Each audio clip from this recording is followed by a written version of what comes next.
Hello, ഞാനിന്നൊരു video ആയിട്ടാണ് വന്നിട്ടുള്ളത്. ഈ ഒരു വീഡിയോ ഇടാൻ കാരണം എന്ന് വെച്ചാൽ ഞാൻ കുറേ നാളായിട്ട് ആഗ്രഹിച്ച ഒരു സാധനം ഞാൻ ഇന്ന് ഉണ്ടാക്കി. ഇത് കേൾക്കുമ്പോൾ നിങ്ങൾ വലിയ എന്തോ സംഭവമാണെന്ന് വിചാരിക്കേണ്ട. എല്ലാവരും സിമ്പിളായിട്ട് ഉണ്ടാക്കാൻ പറ്റിയ നമ്മൾ കഞ്ഞിയും ചെറുപയറും ഉണ്ടാക്കി. അതാണ് ഞാനിങ്ങനെ പറയുന്നത്. കാരണം എന്ന് വെച്ചാൽ ഈ ഒരു കഞ്ഞിയും ചെറുപയറും എന്നൊക്കെ പറയുമ്പോൾ നമ്മൾ ഒരു നൊസ്റ്റാൾജിക് ആയിട്ടുള്ള ഒരു ഫീലിംഗ് ആണല്ലേ. നമ്മളെ സ്കൂൾ കാലഘട്ടത്തിലൊക്കെ ആണ് നമ്മൾ ഇങ്ങനത്തെ സാധനങ്ങളൊക്കെ കൂടുതൽ കഴിച്ചിട്ടുള്ളത്. പിന്നെ നമ്മുടെ ചെറുപ്പത്തിലൊക്കെ നമ്മുടെ വീട്ടിൽ അമ്മ, അച്ഛൻ, അച്ചാച്ചൻ, അമ്മമ്മ ഇവരൊക്കെ ഉണ്ടായിരുന്ന സമയത്ത് ഈ ഒരു ക്ലൈമറ്റിൽ ഇപ്പം ഇവിടെ ചൂടാണ്. അപ്പോൾ ഈ ഒരു ചൂട് ക്ലൈമറ്റിൽ നല്ല ചൂടുള്ള കഞ്ഞിയും ചെറുപയറും ചമ്മന്തിയും അങ്ങനെയുള്ള കാര്യങ്ങളൊക്കെ കഴിക്കാൻ എനിക്കെന്തോ ഭയങ്കര ഇഷ്ടമാണ്. പക്ഷേ പൊതുവേ ഈ രാവിലെ ഭക്ഷണം ഉണ്ടാക്കി പിന്നെ ഓഫീസിലൊക്കെ കൊടുത്തയക്കുന്നുണ്ട്. പിന്നെ അത് കഴിഞ്ഞിട്ട് ക്ലാസ്സും മറ്റു കാര്യങ്ങളുള്ളത് കൊണ്ട് തന്നെ നമുക്ക് പിന്നെ ഒരു രാവിലെ സിമ്പിളായിട്ട് എന്തെങ്കിലും ഉണ്ടാക്കി പിന്നെ അതിന് വേണ്ടി ടൈമൊന്നും കൊടുക്കാറില്ല. അപ്പം ഇന്ന് ഉണ്ടാക്കാന്ന് ഞാൻ വിചാരിച്ചിട്ട് ടൈം എടുത്തു. പിന്നെ ഇന്ന് ആദർശ് ഉച്ചയ്ക്ക് വരാമെന്നും പറഞ്ഞു. അപ്പം പിന്നെ ഒരു ആഗ്രഹിച്ച ഒരു സാധനം രണ്ടാൾക്കും കൂടി ഒന്നിച്ച് കഴിക്കാമെന്ന് വിചാരിച്ചു. ഈ ഒരു വീഡിയോ ഒന്ന് ജസ്റ്റ് ഷെയർ ചെയ്യാമെന്ന് വിചാരിച്ചു. അപ്പോൾ നമുക്ക് വെറുതെ ഒന്ന് എന്തൊക്കെ ഉണ്ടാക്കിയെന്നൊന്ന് കണ്ടു. ഇന്നത്തെ മെയിൻ ഐറ്റം തന്നെ നമ്മളെ കഞ്ഞിയാണ്. അപ്പോൾ നമ്മളെ കഞ്ഞിയും ചെറുപയറും കൂടി നമ്മളെ കുക്കറിൽ നിന്ന് ഇങ്ങനെ തിളച്ച് പൊന്തുന്നുണ്ട്.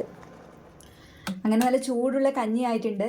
ഇതിപ്പോൾ ശരിക്കും കാണുമ്പോഴും ഈ ഒരു സ്മെല്ല് വരുമ്പോഴൊക്കെ ആ ഒരു ചെറുപ്പത്തിൻ്റെ സ്കൂളിൽ നിന്ന് കുടിച്ച ആ ഒരു ഇതന്നെ ഓർമ്മ വരുന്നുണ്ട്. പക്ഷെ അന്നേരം ഒന്നും അത് തീരെ ഇഷ്ടമുണ്ടായിട്ടില്ല. എങ്ങനെയെങ്കിലും കുറച്ച് വലുതായിട്ട് ഈ ഒരു കഞ്ഞി നിർത്തിയാൽ മതി എന്നുള്ളൊരു ഇതുണ്ടായിരുന്നു അന്നേരം.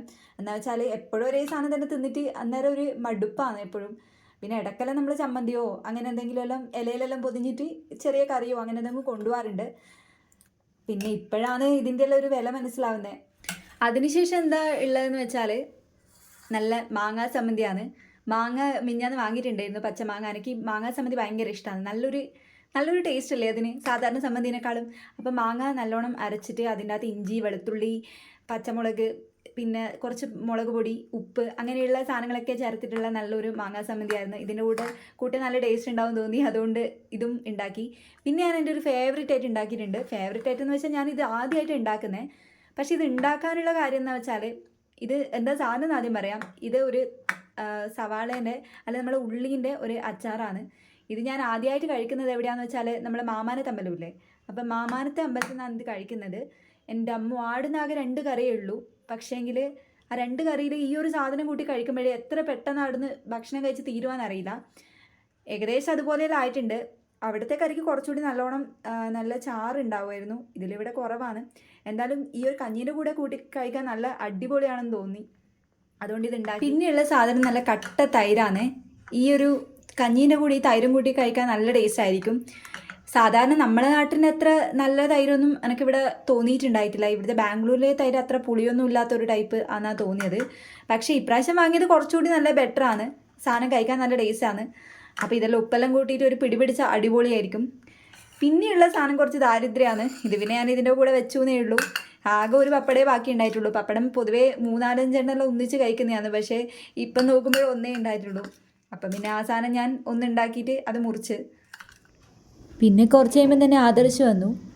പിന്നെ നല്ല ചൂടുള്ള കഞ്ഞി അപ്പാട് വിളമ്പി, ബാക്കി കറികളും ഓരോന്നായിട്ട് വിളമ്പി. ആളെത്താൻ പറഞ്ഞതിനേക്കാളും ലേറ്റ് ആയതിനും, അതുകൊണ്ട് പെട്ടെന്ന് തന്നെ ഓരോ സാധനങ്ങൾ വിളമ്പിയിട്ട് പെട്ടെന്ന് കഴിച്ച് പെട്ടെന്ന് പോകണം എന്നുള്ളൊരു രീതിയായിരുന്നു.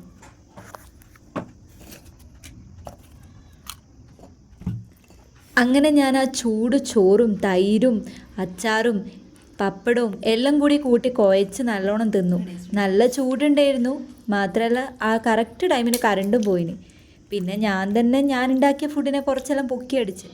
അത് കഴിഞ്ഞിട്ട് ആദർശം പറഞ്ഞിട്ട് നല്ല ടേസ്റ്റ് ഉണ്ടെന്ന്. പിന്നെ എങ്ങനെയല്ലോ അത് തിന്ന് തീർത്ത് ആദർശ് പെട്ടെന്ന് തന്നെ സ്ഥലം വിട്ടു. അങ്ങനെ കുറേ നാളത്തെ ആ ആഗ്രഹവും തീർന്നു. അപ്പം അത്രയേ ഉള്ളൂ.